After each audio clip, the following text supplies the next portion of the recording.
방송에서 제공하는 투자 정보는 투자 판단에 대한 조언입니다. 방송에서 제공하는 주식의 가치, 가격 상승 및 가격 하락에 대해서는 방송사에서 보장하지 않습니다. 시청자 여러분 안녕하십니까. 오늘장 내일장 일부 출발하도록 하겠습니다. 서정덕입니다. 월요일장입니다. 그리고 2018년도 마지막 한 주입니다. 지금 오늘 지나고 나면 내일은 크리스마스 휴장이기 때문에 수목금 3거래일밖에 남지 않은 상황입니다. 정말 딱 3일 남았다라고 표현을 할 수 있을 것 같은데요. 지난주까지만 해도 산타랠리에 대한 기대감이 꽤 있었습니다. 그런데 지난주부터 확 꺾였고요. 오늘도 혹시나 해서 쳐다본 크리스마스 이브의 증시인데 오늘도 힘이 없는 약세장은 이어지고 있습니다. 일단은 약세장이긴 한데 그나마 좀 다행인 모습들을 보이는 게 지난 주말을 잠시 복귀해 보자면 미국 같은 경우에 셧다운이 실제로 지금 직전입니다. 셧다운이 된다라고 이야기가 나왔고요. 경기 둔화 우려가 계속 나오고 있고 연준과 트럼프 대통령의 갈등 이야기까지 나온 상황입니다. 그러다 보니 미국 같은 경우에는 금요일장에서 폭락을 했습니다. 중국 경기 부양책이 나왔는데 좀 아쉬운 건 시장의 반응이 뜨뜻미지근하다. 이 정도로 정리가 될 것 같습니다. 그러다 보니 오늘 시장 폭락은 아니지만 올라가지도 못하고 내리지도 못하는 눈치 보기 장세가 월요일부터 또 시작이 되고 있다는 점입니다. 기관의 매수 정도가 지금 그나마 위안이 되고 있는데 기관의 매수에 기대면 결국에는 불안정한 시장이 될 수밖에 없다라는 이야기도 나오고 있는 상황인 만큼 시장의 변동성에 예의주시를 해야 되는 시장입니다. 자, 거래소 보자면 삼성전자, SK하이닉스 보합권 수준에서 등락을 거듭하고 있고요. 현대차가 최근에 좋습니다. 운송장비 업종들, 업종 지수 가운데 거의 가장 잘 달리고 있고요. 통신, 철강, 금융주 잘 달립니다. 코스닥은 오늘도 개별 종목 장세에 이어지면서 종목별로 다른 흐름들을 보이고 있는 상황입니다. 월요일 시장부터 쉽지가 않습니다. 2018년도 한 해 마무리 그리고 2019년도를 지금 새롭게 잡아가야 되는데 오늘장 내일장에서 주말에 있었던 이슈들 그리고 최근에 지금 벌어지고 있는 큼지막한 이슈들에 대한 이야기 중점적으로 준비했습니다. 일부 함께 하시길 바랍니다. 헤드라인 뉴스부터 전해드립니다. 정부가 이달 31일로 종료가 되는 주 52시간 근무제 위반 처벌 유예 기간을 내년 3월 31일까지 연장키로 했습니다. 일정 범위의 기업에 대해서는 계도시간 연장의 필요성을 강조한 것으로 해석되는데요. 또 최저임금과 관련해선 임금 산정을 위한 임금과 근로시간의 법정 주휴수당과 주휴시간을 포함하되 노사가 단체 협약으로 합의한 약정 주휴수당과 주휴시간은 제외된다고 발표했습니다. 중국이 지난 19일부터 21일 중앙경제공작회의를 열어 내년도 경제 운영 방향을 결정한 가운데 중국 주요 매체들은 중국이 국내외 어려움을 딛고 발전의 기회로 삼아야 한다고 강조했습니다. 관영 신화통신은 경제공작회의에 대한 논평을 통해 중국은 현재 복잡 다변한 국내 개혁 임무 수행과 뒤엉켜 있는 국제정세의 도전에 직면해 있다며 이같이 밝혔습니다. 국제사회 대북제재 여파로 북한의 외화벌이 수단인 대중국 수출이 지난해 10분의 1 수준으로 급감한 것으로 나타났습니다. 중국 세관 당국에 따르면 올 들어 11월까지 북한의 대중국 수출액은 지난해 같은 기간보다 88%나 감소했습니다. 같은 기간 중국의 대북한 수출도 약 20억 달러로 한 해 사이 33%나 줄었습니다. 올해 북한의 대중국 무역 적자가 18억 달러로 넘어섬에 따라 국제사회의 제재 속에 북한의 외환화는 더욱 심각해진 것으로 추정됩니다. BMW는 엔진 부품 설계 자체가 잘못돼 차량 화재가 발생했다는 민관 합동조사단의 발표와 관련해 배기가스 재순환 장치 EGR 쿨러 누수가 화재 핵심 원인이라는 점을 재확인한 것이라며 기존 입장을 고수했습니다. 또 EGR 쿨러의 누수 없이 기타 정황 현상만으로는 차량 화재가 발생하지 않는다며 이는 하드웨어 문제로 결함이 있는 EGR 쿨러 교체를 통해 해결할 수 있다고 강조했습니다. 국내 증시 흐름 바로 이어갑니다. 코스피가 2055포인트대에서 지금 움직이고 있는 상황입니다. 0.3% 하락이고요. 6포인트 지금 하락하고 있는 상황입니다. 낙폭이 크진 않은데 상승적으로 조금 트는 듯한 모습도 보였는데 오늘 좀처럼 빨간불을 보여주질 않네요. 하루간의 흐름들 정리하도록 하겠습니다. 보시다시피 장중 고점은 2059포인트, 지금 현재도 고점 부근에서 움직이긴 하는데 좀처럼 2060포인트 탈환도 되지 않고요. 그렇다고 하방 압력을 강하게 받는 시장도 아닙니다. 기관의 매수가 좀 강하게 들어오면서 하방 쪽은 지금 지지를 좀 해주는 느낌인데 팩트를 좀 보도록 하겠습니다. 얼마나 사고 파는지 볼 텐데 보시다시피 기관이 1,491억 원을 지금 사주고 있습니다. 전주체가 골고루 사주고 있고요. 연말에 지수 방어 기관이 열심히 해주고 있습니다. 지난주부터 기관의 매수가 강하게 들어오고 있는데 오늘 투자 주체별로 보자면 금융투자가 292억 원, 투시는 283억 원, 연기금의 매수가 큽니다. 542억 원이나 연기금이 순매수해주면서 지수 방어해주고요. 개인 외국인 팝니다. 개인 같은 경우에 오늘장에서 1,058억 원, 외국인은 566억 원 매도 포지션 잡습니다. 시가총액 상위 종목들의 흐름입니다. 삼성전자와 SK하이닉스 보합폭은 상승 쪽에서 움직이는데 상승폭이 크진 않습니다. 셀트리온 낙폭이 3%가 넘고요. 삼성전자 우선주도 지금 1%가 넘게 빠집니다. 현대차만 지금 0.82% 올라가고 있는 상황인데 현대차 같은 경우에는 최근에 실적 부진을 딛고 수소차 이슈 그리고 삼성 한전부지를 매입한 이후에 어떻게 개발할 것이다. 경제 개발 효과가 어느 정도다. 이런 이야기들이 오늘 나오면서 다시금 상승 효과를 가져갑니다. 다음 살펴보도록 하죠. LG화학은 보합입니다. 그리고 삼성바이오로직스, SK텔레콤, 포스코 상승하는데 상승폭이 이 종목들 크진 않습니다. SK텔레콤 0.91% 정도 올라가네요. 한국전력은 250원 하락하면서 0.75% 하락, 33,200원에 거래됩니다. 다음 살펴보도록 하죠. KB금융, 신한지주, 금융주들도 오르는 종목이 있고 내리는 종목이 있는데 평균적으로는 보합권 수준입니다. 네이버가 1.65% 상승하고요. 지금 현대모비스가 1.79% 상승하면서 운송장비 업종들 오늘 괜찮습니다. 다음 살펴보도록 하죠. 코스닥은 이제 보합권 수준까지 거의 올라왔습니다. 코스피에 비해서는 코스닥이 조금 더 강한 모습 보여지고요. 673.20포인트 거래됩니다. 0.44포인트 하락합니다. 하락이 거의 없다라고 보시면 되는데 하루간의 흐름 정리하도록 하겠습니다. 장중 고점 부근에 현재 거래가 되고요. 장중 저점은 668포인트입니다. 하방 압력 크지 않았고요. 코스닥 같은 경우에도 지속적으로 우상향하면서 지금 보합권 수준까지 힘을 내주고 있습니다. 다음 살펴보도록 하죠. 기관이 780억, 오늘 시장에서 말씀드린 대로 기관이 양시장 모두 매수에 나서면서 하방을 지지를 탄탄하게 해주고 있고요. 외국인 개인 팔고 있는데 외국인의 매도 물량도 187억 원까지 줄어들었습니다. 기관은 현재 투신만 팔고 금융투자와 연기금은 사는데 연기금이 132억 원. 최근 들어서 연기금이 양시장에서 매수를 지속적으로 해주고 있다라고 지금 집계가 됩니다. 다음 살펴보도록 하죠. 셀트리온 헬스케어, 신라젠, CJ E&M은 빠지는 가운데 바이로메드는 올라갑니다. 낙폭들 많이 줄였습니다. 신라젠 2%대, 셀트리온 헬스케어 1%대, CJ E&M 0.5%씩 빠집니다. 포스코캠텍은 보합권까지 올라왔고요. 다음은 살펴보도록 하죠. 메디톡스가 60만원 회복을 합니다. 60만 1,700원에 거래되고요. HLB 빠집니다. 펄어비스가 지난주에 이어서 오늘도 좋은 흐름 가져가면서 21만 1,700원대까지 올라옵니다. 스튜디오 드래곤 보합권까지 올라왔고요. 코오롱 티슈진이 무려 4% 급등입니다. 다음 살펴볼까요? 셀트리온 헬스케어, 아난티, 그리고 컴투스 모두 빠지는 가운데 SK머티리얼즈는 2.29% 올라갑니다. 파라다이스 보합권 수준에서 움직이네요. 다음 살펴볼까요? 원달러 환율은 2원 10전 올라가면서 1124원 50전에 거래가 되고 있습니다. 금일 본 방송에서 제공해드리는 정보는 투자 판단에 대한 조언일 뿐입니다. 해당 주식의 가치와 수익률 보장해드리지 않는다는 점 참고해 주시길 바랍니다. 오늘장 이슈 체크합니다. 펠리즈 투자일리서치 김민수 대표 연결되어 있습니다. 대표님 안녕하십니까?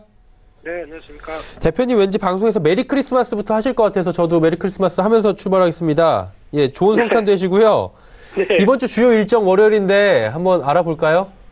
네, 메리 크리스마스를 하고는 싶었는데 오시는 산타클로스 할아버지가 안 오시다 보니까 차마 드리기가 좀 민망한 시장 분위기여서 조금 좀 두려웠습니다. 근데 일단 오히려 산타클로스 할아버지가 늦게 오시지 않을까, 한 1월 달에 오시지 않을까란 기대감도 같이 보면서 일단 이번 주 주요 일정을 살펴봐야 되겠는데요.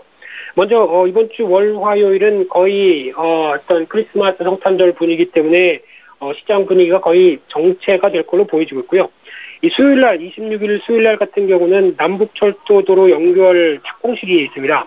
북한의 판문점에서 개최를 할 걸로 보여지고 있는데 그러다 보니까 철도 관련주를 비롯한 남북교섭주가 또 한 번 힘을 낼지는 지켜봐야 될 것 같고요. 또 하나 금통위 의사록이 공개가 되는데 관련돼서 금리에 대한 변화를 내년에 어떻게 보는지 또 주목해야 될 것 같고요. 또 하나 배당 기준일입니다. 그러다 보니까 27일 날 바로 배당락이 될 걸로 보여지고 있는데 배당 관련된 종목을 지금 사서 어떤 배당락까지 다 감안한다. 약간 부담이 있을 수가 있겠죠. 그렇기 때문에 배당 관련된 투자는 조금 주의하셨으면 좋겠고요. 27일 날 목요일 날 같은 경우는 한국의 12월 소비자 동향조사가 발표가 될 예정이고 또 하나 GTX A 노선의 착공식이 이어질 예정인데 그와 관련돼서 그동안 GTX 관련주들 건설주에 대한 움직임들이 상당히 양호했는데 그에 따른 변화가 같이 이끌어질지는 좀 더 지켜봐야 될 것 같고요. 그 밖에 미국의 10월 주택가격지수, 12월 소비자 신뢰지수가 발표가 될 예정입니다. 12월 28일 날 금요일 날은 올 2018년도 증시가 폐장되는 마지막 날이고요. 그 밖에 한국의 11월 산업활동 동향, 무역지수와 교역조건, 그리고 BSI 관련된 기업경제 실사지수가 발표가 될 예정인데 아무래도 관련된 최근의 동향을 보게 되면 눈높이가 그렇게 높지 않다는 점 염두하시고 보셨으면 좋겠습니다. 자, 그렇다면 내일은 휴장이고요. 수목금 3거래일 남는 건데 이번 주 증시 전망 및 전략 한번 개괄적으로 여쭤보도록 하겠습니다.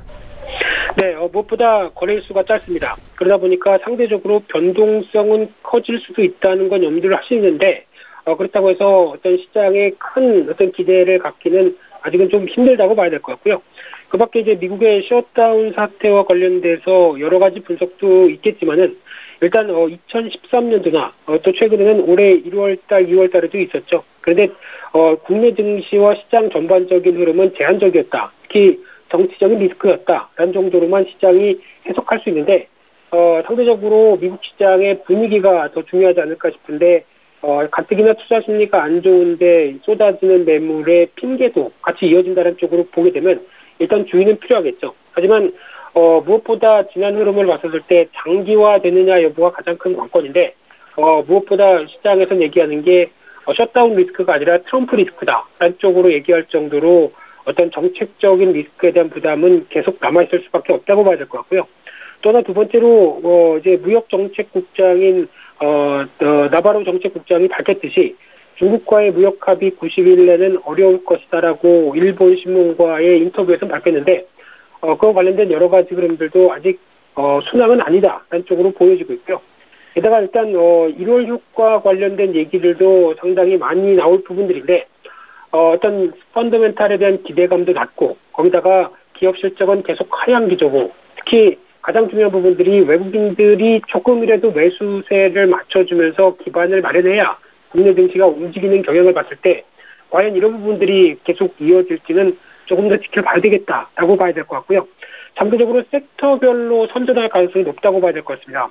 제약 바이오 쪽이라든가 전기차 그리고 특히 지배구조 개선 관련된 종목들은 내년 주초까지 연결되면서 강세에 보일 가능성이 높기 때문에 이런 쪽에 대한 변화는 관심을 가지되 일단 2050선 중심의 하방 경직성은 기대하는데 위로 강하게 올라갈 모멘텀은 찾기 힘들다라고 하게 되면 거의 박스권의 정체겠죠. 그런 쪽에서 수급적인 부분들, 특히 공매도가 한 10월달, 9월달부터 강하게 들어온 부분들이 청산되는지 여부가 가장 중요하게 봐야 될 모멘텀으로 봐야 될 것 같은데 공매도 친 쪽에서 여전히 내년까지 끌고 가겠다라고 하게 되면 어쩔 수가 없죠. 시장에 대한 변화가 어떻게 강하게 나오지 않을 것이다라는 관점들도 염두를 하시면서 아직 수급에 대한 변화, 시장에 대한 눈높이가 그렇게 높진 않은 가운데 섹터 중심의 변화를 대응하는 게 가장 중요하겠다라는 쪽으로 정리해서 말씀드리겠습니다. 대표님, 한 가지 질문만 조금 더 드리고 싶은 게 기관 매수가 지난주부터 좀 눈에 띄게 들어오고 있는 상황 아니겠습니까? 기관은 연말이면 의례적으로 지금 지수 부양을 위해서 어느 정도 매수를 한다, 지수 방어를 좀 해준다라는 얘기가 정설처럼 도는데 올해도 그 정도 측면에서 보는 게 맞습니까? 아니면 좀 저점 매수해서 공격적인 투자로 다시 들어왔다, 이렇게 보는 게 맞습니까?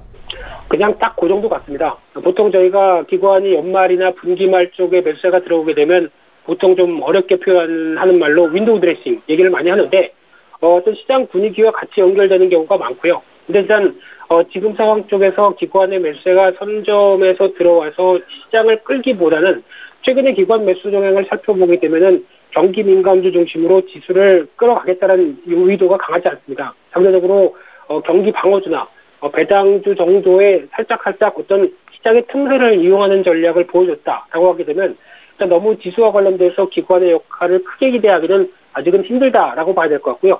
말씀드렸듯이 내년 초에 어떤 섹터 중심의 움직임이 조금 더 강하지 않을까로 기관도 바라보고 있는데 그에 따른 해답은 조금 더 지켜보면서 연결하되 아직 큰 기대는 하지 말자 이렇게 말씀드리겠습니다.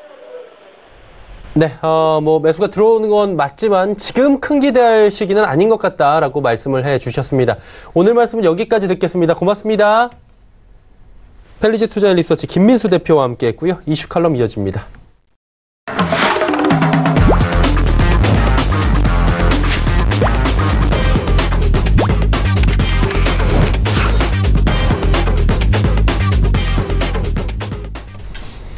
이슈 칼럼 이어가도록 하겠습니다. GFM 투자연구소 이진우 소장과 함께합니다. 소장 안녕하세요. 네, 안녕하세요. 예, 바로 이제 말씀을 드릴 게 다음 주에 저희가 뵙게 되면은 새해입니다. 네. 예, 올해가 이렇게 또 빨리 갔는데 새해 복 많이 받으시고요. 새해 복 많이 받으시고요. 예, 한 해 마무리 잘 하셨으면 좋겠는데 덕분에 저희도 여러 가지 이야기를 들어볼 수가 있었습니다. 오늘 좀 정리하는 시간을 가지면 좋을 것 같아요. 네. 보니까 근데 연말이 참 안 좋아요. 이게 경제 전망치들이 계속 하향 조정이 되고 있고 내년 안 좋다는 네. 얘기만 계속 나오고 있는데 이게 사실 한 달 전까지만 해도 이런 얘기 없었거든요. 이 정도까지는 아니었는데 분위기가 급반전이 좀 됐잖아요. 주 원인이 원래 있었던 걸 이제 터뜨리는 겁니까? 아니면은 뭐가 이렇게 새로 나오는 거예요? 원인이 뭐예요? 그래도 우리 정덕현 지인분들은 그래도 형편이 좋으신 분들이구만. 아, 어려워요. 저도 어렵고. 어려워요.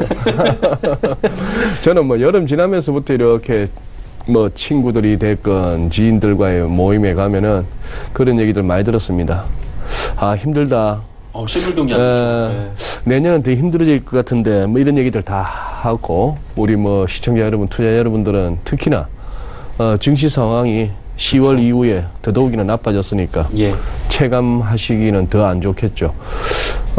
지금 우리 1년 내내 떠들어왔던 미중 무역 전쟁 이런 것들 그리고 뭔가 이 경기가 흔히 말하는 외신에서 말하는 레이트 사이클 끝물 아닌가 하는 이런 얘기들이 아마 금년 2월 달에 한번 예고편으로 왔던 증시 급락 그리고 이제 10월부터 12월 들어서 12월이 얼마나 지난주 한 주간의 낙폭은 다우가 금융위기 이후 최고였고 12월 지금까지 12월 들어서의 하락폭은 한 달 동안에 다우지수가 1929년 대공황 이후부터 최고라고 하니까 많이 아프죠. 그 와중에 지금 우리 시장 버티는 거 보면은 용하죠. 먼저 빠진 거, 매를 먼저 맞은 것도 있고 또 우리 이제 장 빠질 때 이렇게 증권 관련 사이트나 이런 데 카페 같은 데 보면은 기관을 개관이라 하면서 막 욕을 합니다만 지금 그나마 사고 있는 게 기관이거든요. 그렇죠. 그러다 보면 또 일각에서는 또 그런 생각도 하게 되죠. 아, 연말이니까 또 일종의 윈도우 드레싱?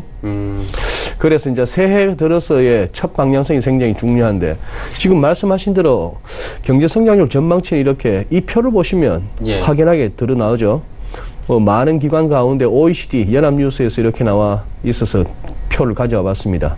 한마디로 지금 이제 옆에는 이제 금년 전망치인데 그거 대비 미국 같은 경우에 2.9가 2.7, 2.1 중국 6.6에서 내년 6.3 후내년 6 이런 식으로 이제 전반적으로 낮아지고 있다는 얘기죠. 무역 전쟁의 성장률을 까먹고 있다. 부채는 사상 최대다. 이 급증한 부채 이게 또 이제 슬그머니 또 이제 내는 거죠. 지난 여름에 7월 달에 파이낸스 타임즈에서는 이런 그래픽이 올라왔습니다. 2000년대 이후 2000년대 접어들어서 특히 2008년 금융위기 이후에도 꾸준히 늘었죠. 굉장히 늘어서 한 250조 달러가 넘어서는 그런 모습을 보입니다.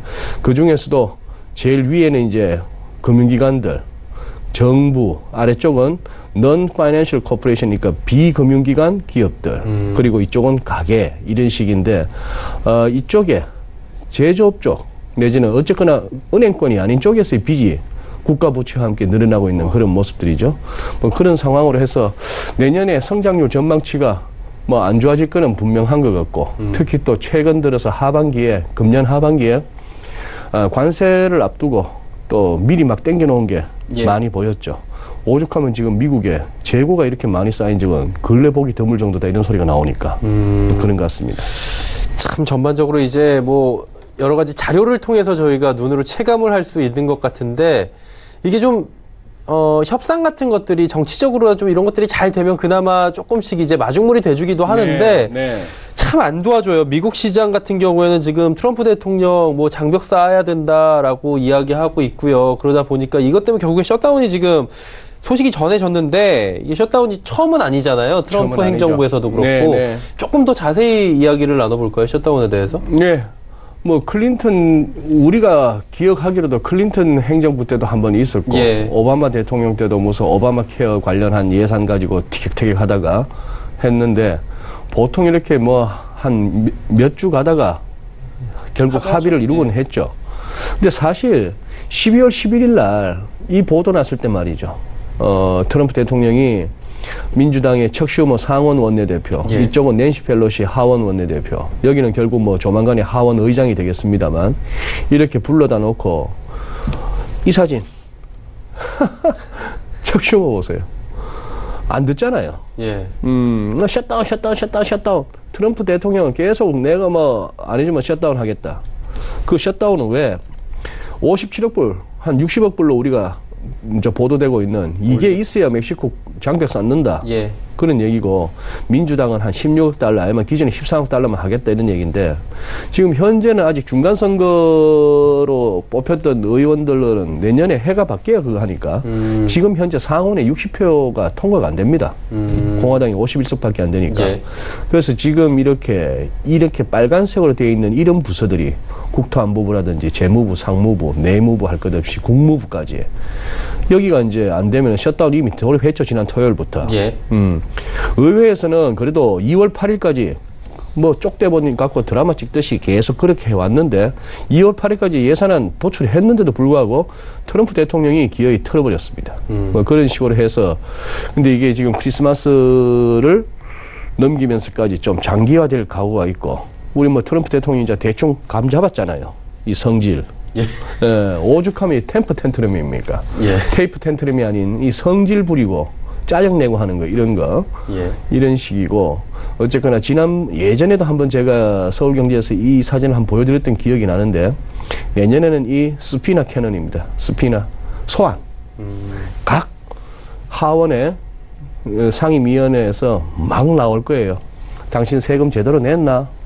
무슨 뭐부터 해가지고 러시아 스캔들 관련해서 사이도 뭐 좀 찜찜한 얘기가 있던데 뭐 아니면 당신 무슨 뭐 마이클 코언한테 입막음용 돈 준 거 포르노 배우들한테 이런 거 뭐 하니까 짜증 나는 거죠. 짜증 나는 그런 상황인데 트럼프 대통령이 어쨌거나 지금 셧다운 뿐이겠습니까? 뜬금없이 그냥 시리아에서 철군하겠다. 아프간에서도 군대 빼겠다. 매티스 그냥 바로 사임하고. 뭐 지난 주말 내내 또 외신에서는 그거 했죠. 갑자기 뭐 파워를 자르는 방법 없을까? 이 트럼프 대통령 발 리스크가 어떻게 보면은 그거 하죠. 조금 기사를 계속 추적하면서 느끼는 게 지금 뭐 자기 부인하고 막내 애는 지금 벌써 저 플로리다로 날아갔다는 거 아닙니까? 크리스마스 휴가로 혼자 거기서 뭐 하겠습니까? 트위터만 붙들고 있는 저기가 뭐 지금 기분이 좋지는 않겠구나. 저 양반도 외롭겠구나 생각은 합니다만 너무 이 미국 대통령의 어떤 불확실성 그리고 예측 불가능성 이런 것이 세계 정세도 힘들게 하고 시장도 힘들게 하는 면이 갈수록 좀 심해진다는 게 우려됩니다. 사실 뭐 매티스 국무장관 같은 경우에는 생각보다 오래 버텼다 뭐 이런 얘기들이 지금 나오고 있는데 이 파월 연준 의장과의 이 갈등설은 좀 시장에서는 의외로 보는 게 독립기구잖아요. 독립기구의 의장을 내 말을 듣지 않았다고 해서 막 정말 원색적인 비난을 하고 이 정도에 그치지 않고 지금 해임을 논의하고 있다라는 소식까지 들려올 정도면 이건 조금 금융시장에서 리스크로 다가갈 수밖에 없을 것 같은데 이 얘기 조금 전에 언급을 해주신 것 같은데 조금 더 들어보죠. 뭐. 어쨌거나 그 평지 분파는 블룸버그가 이렇게 했습니다.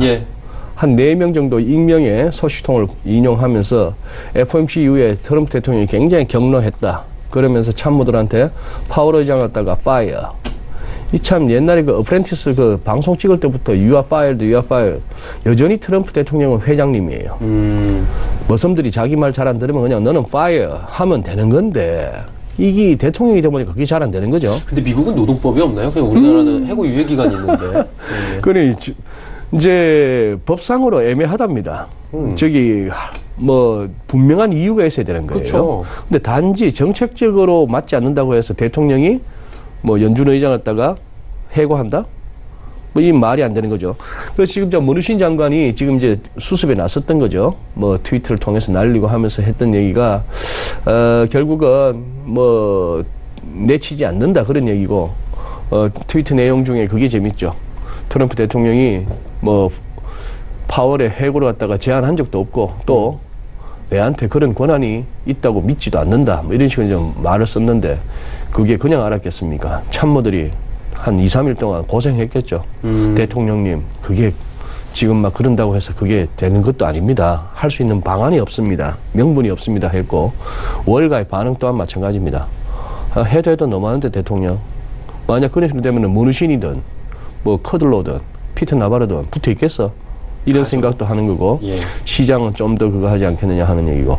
그런데 참 지난 FMC는 목요일 새벽에 우리 확인한 FMC는 그렇게 언론, 정치, 대통령, 백악관 뭐 입 있는 사람들은 다 금리 올리지 말라고 난리를 쳤는데 기어이 금리를 올린 것도 올린 거지만 그 트럼프 대통령의 그 FMC 이틀 열리는 중에 첫날 월스 사설 읽어봤지? 그리고 그 500억 달러 한도 내에서 지금 만기 돌아오는 국채나 모기 채권 재투자 안 하는 거 그거 중지해 라고까지 명령문조로 그렇게까지 했고 하는데도 불구하고 연준 위원들이 전부 만장일치로 금리를 올린 거나 예. 기자회견 과정에서 기자들이 또 물었죠. 그 부분이 굉장히 핵심이니까 트럼프 대통령이 아주 디테일하게 그 부분까지 재투자 부분까지 얘기를 했으니까 그 부분을 언급했을 때 혹시 그럼 재투자 중단을 갖다가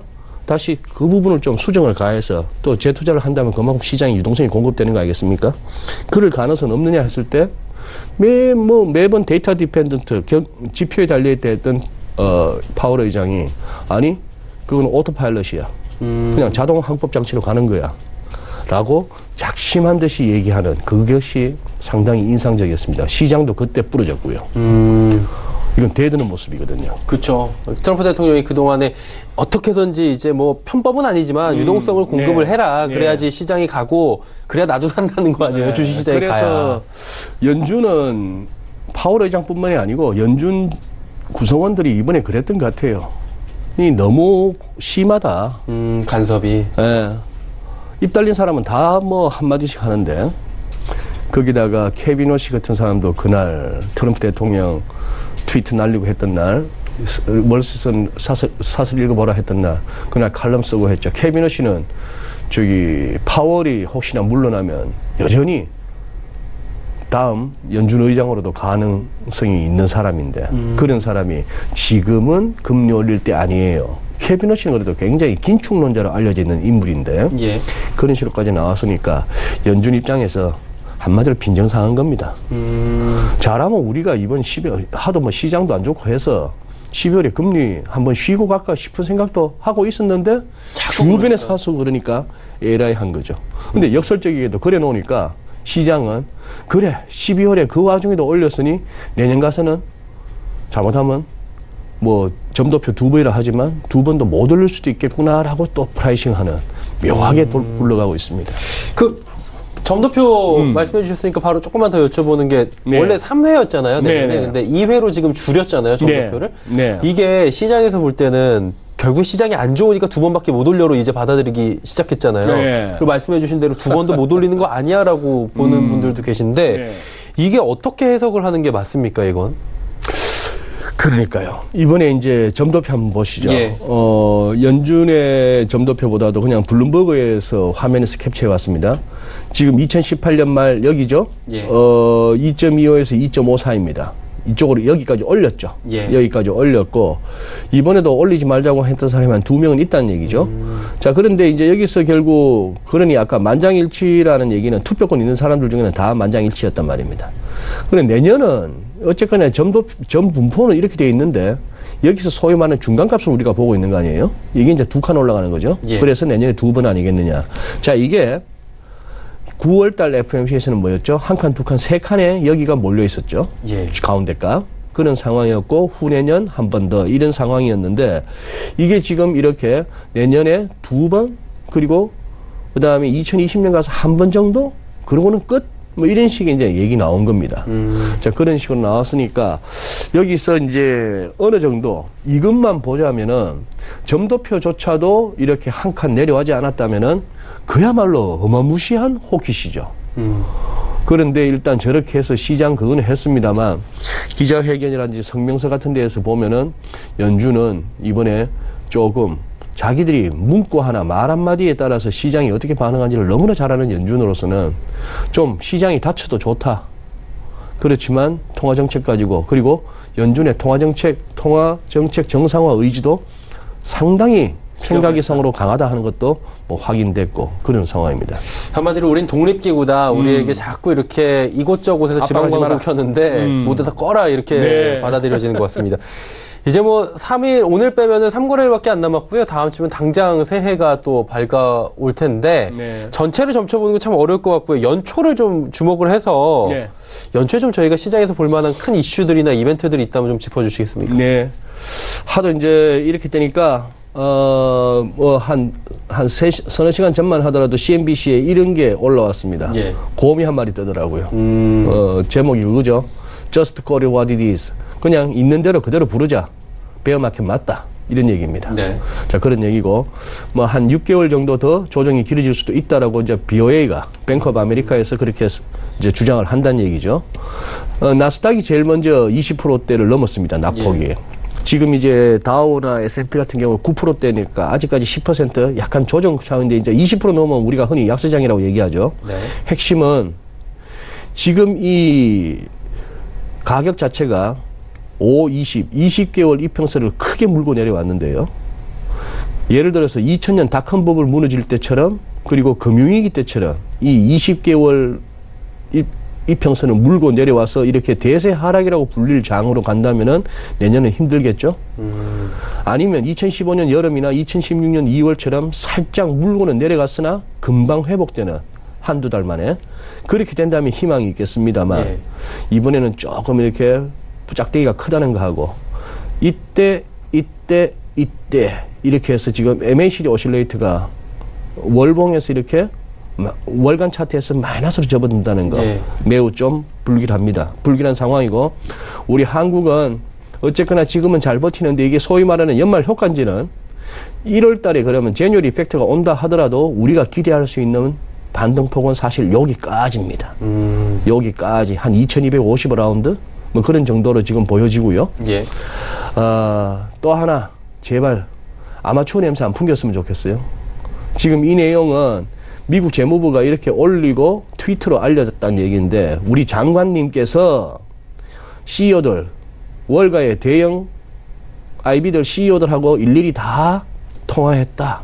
그래서 유동성 상태 괜찮다더라. 뱅크 오브 아메리카, 시티, 골드만삭스, JP 모간 이런 애들하고 했다. 이렇게 했는데 지금 이 내용은 뭐냐. 월가에서 이런 촌놈들 이렇게 된 거예요. 그걸 뭘 자랑이라고 저렇게 알리냐 말이지.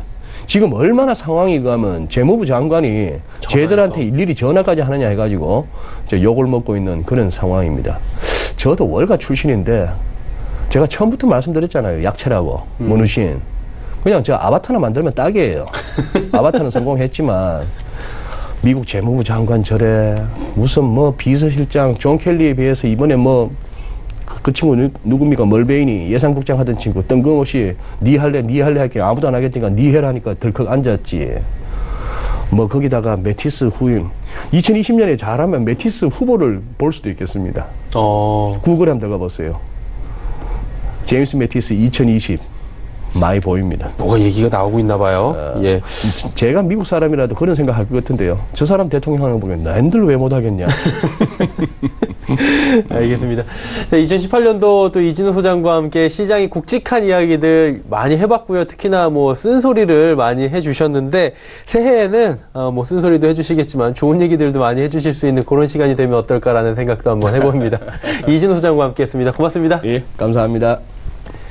오늘장 내일장 1부 함께 하셨습니다. 잠시 뒤 2부에는 이제 종목 이야기 준비해 놓고 있습니다. 레벨업 트레이딩 타임 시간 준비가 되어 있고요. 두 분의 전문가와 함께 2부에서 바로 뵙도록 하겠습니다. 고맙습니다.